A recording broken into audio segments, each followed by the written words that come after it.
Assalamualaikum warahmatullahi wabarakatuh. Perkenalkan, nama saya Salwa Zahira dengan NIM 667023042. Saya di sini akan menjawab pertanyaan UTS pada mata kuliah Sistem Kepartaian dan juga Pemilu yang disampaikan atau yang ditanyakan oleh Elizabeth kepada saya sendiri, yaitu pertanyaan pertama, apa yang mendasari adanya proses aklamasi pada pemilihan ketua umum di PDIP?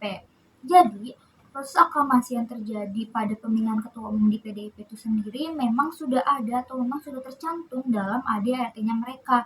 Jadi ketika mereka melakukan proses aklamasi atau memilih proses aklamasi pada pergantian ketua umum, itu memang sudah sah karena sudah tercantum dalam ADART-nya mereka.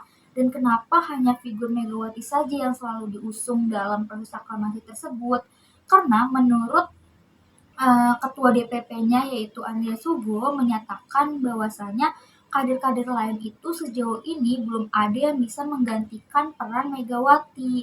Karena peran Megawati kan sudah terbukti ya mampu membuat PDIP itu bertahan dari era Orde Baru sampai ke era reformasi seperti sekarang ini masih tetap memiliki ideologi yang kuat, terus juga elektabilitas yang tinggi. Legitimasi yang lain itu dibuktikan oleh kemenangan pemilu dua kali pada PDIP ini tuh sulit dibantah bahwasanya PDIP ini tuh memang maju di bawah kepemimpinannya Megawati Soekarno Putri ini. Atas dasar inilah yang mendasari 514 kader PDIP ini setuju untuk bisa mengusung Megawati untuk memimpin menjadi ketua umum PDIP pada Kongres kelima tahun 2019 kemarin. Dan akan terjadi Kongres ke-6 pada tahun 2025 sekarang. Namun kita belum tahu kapan terjadinya Kongres tersebut dan kita bisa melihat apakah nanti ketika pemilihan Kongres ke-6 ini Megawati akan diusung secara aklamasi lagi atau tidak. Mungkin kita bisa sama-sama menantikan kelanjutan dari proses untuk pergantian ketua umumnya itu. Pertanyaan pertama kita cukup sampai situ saja jawabannya. Terus kita lanjutkan ke pertanyaan kedua, yaitu bagaimana cara untuk bisa mengurangi adanya figur sentral Megawati dalam PDIP ini. Untuk bisa mengurangi figur sentral Megawati dalam PDIP ini tuh sebenarnya sulit untuk dilakukan ya, karena kan memang sudah sangat melekat selama 24 tahun Megawati menjabat ya. Terus juga menurut mantan kadernya PDIP yaitu Eros, dia mengatakan figur Megawati itu sudah terlalu melampaui dari PDIP-nya itu sendiri. Dia menyatakan bahwa Megawati itu PDIP, PDIP itu Megawati, Mega tanpa PDIP ya tetap Mega, sedangkan PDIP tanpa Megawati ya bukan siapa-siapa gitu, bukan partai yang memiliki nama yang besar, partai yang memiliki ideologi yang kuat, partai yang memiliki kestabilan dalam era Orde Baru sampai era reformasi seperti sekarang ini. Jadi untuk bisa mengurangi adanya figur sentral Megawati itu sebenarnya sulit untuk dilakukan, tetapi bisa dilakukan dengan cara para jajarannya itu seperti DPC, DPD, bahkan DPP itu bisa untuk membuat keputusan tanpa adanya intervensi dari Megawati itu sendiri. Jadi para jajaran kadernya ini tuh seharusnya sudah.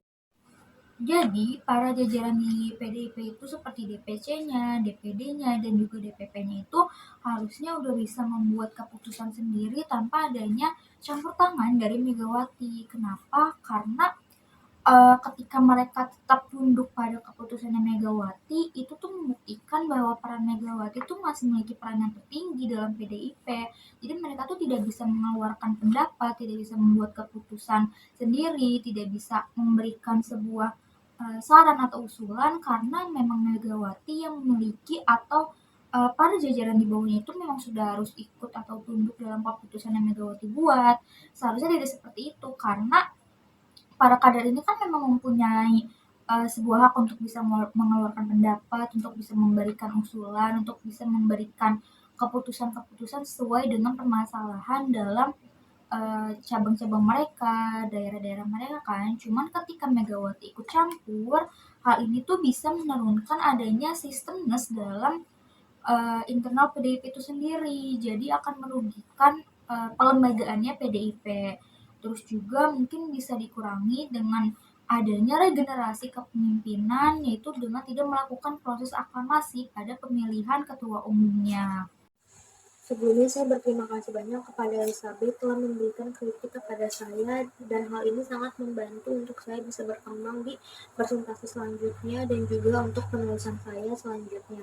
Yang pertama itu topik sudah pernah dibawakan, saya mengakui bahwasanya saya pernah membawa topik ini pada saat saya presentasi di mata kuliah sistem kepartaian dan juga pemilu, tetapi dalam pembahasannya masih banyak data-data yang saya tambahkan dibanding dengan presentasi sebelumnya. Jadi untuk pembahasan masih sangat berbeda dengan presentasi-presentasi yang sebelumnya. File kurang rapi, yang kedua, dan juga kekurangan bagan.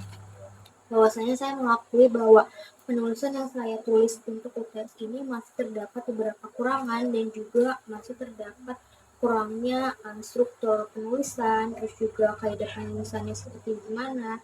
Saya masih belajar dan saya harap kritik tersebut ini akan sangat membantu saya untuk bisa lebih bersemangat dan juga untuk bisa lebih meningkatkan skill penulisan saya.